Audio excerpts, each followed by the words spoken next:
alim ve arif, beyik Allah'ın dostu İmam-ı Azam Ebu Hanife'den aydın. Kıyıskaca uğrun.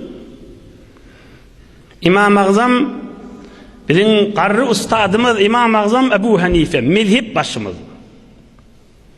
Bir gün yağın duruptur, palçıklı köçeden yörep barıyanmıştık. Ohan bir oğlancık palçık oynap duranmış. Inni bökyenler, yoğurtyenler, palçık alıp yere vuruyenler, divara belleyenler.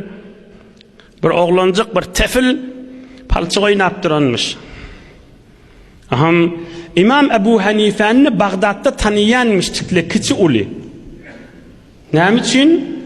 40 şagirdini uyuşturup halal haram meseleleri oklaşıp şu direkt şirkette azat fıkıh Hanefi'ni düzüyenmiştik.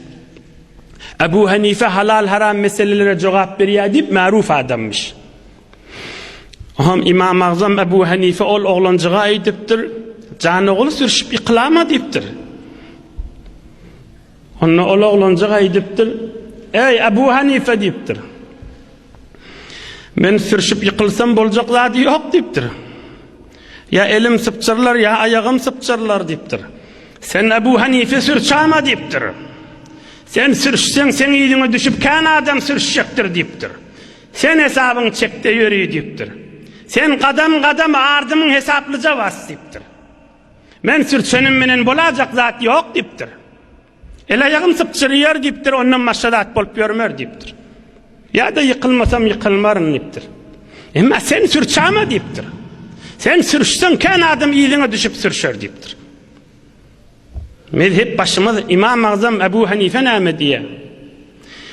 Büyük ulamaların vaazını eşittim, bana öterdi.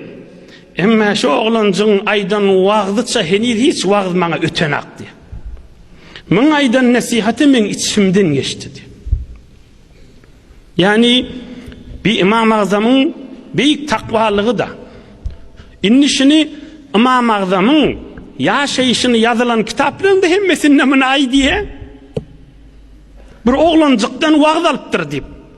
Son hiç kim hiç yağdayda yok men ulu dereceye yettim diyen yağdayı bart bilmez.